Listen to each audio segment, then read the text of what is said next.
Good evening, everyone. Welcome to Spooky Saturday.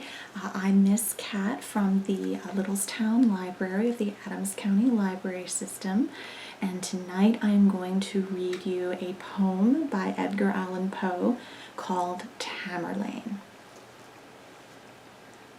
Kind solace in a dying hour. Such, Father, is not now my theme. I will not madly deem that power of earth may shrive me of the sin unearthly pride hath revelled in. I have no time to dote or dream. You call it hope, that fire of fire. It is but agony of desire. If I can hope, oh God, I can. Its font, it's holier than more divine. I would not call thee fool, old man, but such is not a gift of thine. Know thou the secret of a spirit bowed from its wild pride into shame? Oh, yearning heart, I did inherit thy withering portion with the fame, the searing glory which hath shone amid the jewels of my throne. Halo of hell, and with a pain not hell shall make me fear again. Oh, craving heart, for the lost flowers and sunshine of my summer hours, the undying voice of that dead time with its interminable chime rings in the spirit of a spell upon thy emptiness, a knell. I have not always been as now. The fevered diadem on my brow I claimed and won usurpingly. Hath not the same fierce heirdom given Rome to Caesar, this to me? The heritage of a kingly mind and a proud spirit which hath striven triumphantly with humankind. On mountain soil I first drew life. The mists of the Tagle have shed nightly their dews upon my head, and I believe the winged strife and tumult of the headlong air have nestled in my very hair. So late from heaven that dew it fell, mid dreams of an unholy night, upon me with the touch of hell, while the red flashing of the light from clouds that hung like banners o'er appeared to my half-closing eye the pageantry of monarchy, and the deep trumpet thunder's roar came hurriedly upon me, telling of human battle where my voice, my own voice, silly child, was swelling. Oh, how my spirit would rejoice and leap within me at the cry, the battle cry of victory. The rain came down upon my head, unsheltered, and the heavy wind was giant-like, so thou, my mind. It was but man, I thought, who shed laurels upon me, and the rush, the torrent of chilly air, gurgled within my ear the crush of empires within the captive's prayer, the hum of suitors and the tone of flattery around a sovereign's throne. My passions from that hapless hour usurped a tyranny which men have deemed since I have reached to power my innate nature, be it so. But, Father, there lived one who then, in my boyhood, when their fire burned with a still intenser glow, for passion must with youth expire, e'en then who knew this iron heart in woman's weakness had a part. I have no words, alas, to tell the loveliness of loving well, nor would I now attempt to trace the more than beauty of a face whose lineaments upon my mind are shadows on the unstable wind. Thus I remember having dwelt some page of early lore upon, with loitering eye, till I have felt the letters with their meaning melt to fantasies with none. Oh, she was worthy of all love, love as in infancy was mine. 'Twas such as angel minds above might envy her young heart the shrine, on which my every hope and thought were incense, then a goodly gift, for they were childish and upright, pure as her young example taught, Why did I leave it, and adrift, trust to the fire within for light? We grew in age and love together, roaming the forest and the wild, her breast my shield in wintry weather, and when the friendly sunshine smiled, and she would mark the opening skies, I saw no heaven but in her eyes. Young love's first lesson is the heart.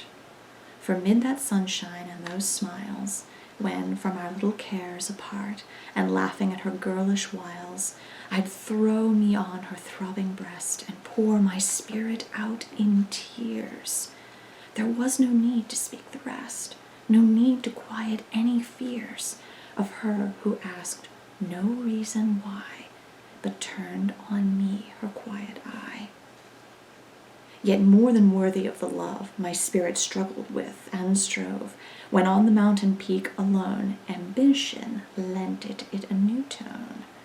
I had no being but in thee, the world and all it did contain, in the earth, the air, the sea, its joy, its little lot of pain, that was this new pleasure, the ideal, dim vanities of dreams by night, and dimmer nothings which were real, shadows, and a more shadowy light parted upon their misty wings, and so confusedly became thine image and a name, two separate yet most intimate things. I was ambitious, have you known? The passion, father? You have not. A cottager, I marked a throne of half the world was all my own, and murmured at such a lowly lot. But, just like any other dream, upon the vapor of the dew, mine own had passed. Did not the beam of beauty which did it while through the minute hour of the day oppress my mind with double loveliness?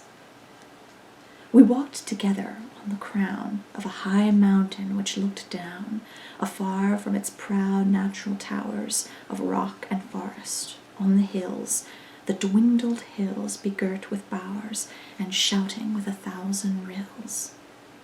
I spoke to her of power and pride, but mystically, in such a guise that she might deem it not beside the moment's converse. In her eyes I read, perhaps too carelessly, a mingled feeling with mine own. The flush on her bright cheek to me seemed to become a queenly throne. Too well that I should let it be light in the wilderness alone. I wrapped myself in grandeur then, and donned a visionary crown.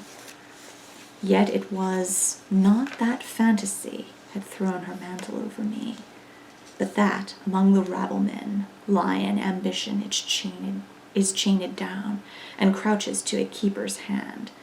Not so in deserts where the grand, the wild, the terrible conspire with their own breath to fan his fire. Look round thee now, and Samarcand. Is not she the queen of earth, her pride above all cities, in her hand their destinies? In all beside of glory which the world hath known, stands she not most nobly and alone? Falling, her veriest stepping stone shall form the pedestal of a throne, and who her sovereign? Timur, he whom the astonished people saw striding o'er empires haughtily, a diademed outlaw? O, human love, thou spirit given on earth of all we hope in heaven, which fall'st into the soul like rain upon the siroc withered plain, and failing in thy power to bless, but leav'st the heart a wilderness. Idea, which bindeth life around with music of so strange a sound, and beauty of so wild a birth, farewell, for I have won the earth. When hope, the eagle that towered, could see no cliff beyond him in the sky, his pinions were bent droopingly, and homeward turned his softened eye. 'Twas sunset, when the sun will part, there comes a sullenness of heart. To him who still would look upon the glory of the summer sun, that soul will hate the evening mist, so often lovely, and will list to the sound of the coming darkness, known to those whose spirits hearken as one, who in a dream of night would fly, but cannot from a danger nigh. What though the moon, the white moon, shed all the splendor of her noon? Her smile is chilly, and her beam in that time of dreariness will seem so like you gather in your breath a portrait taken after death.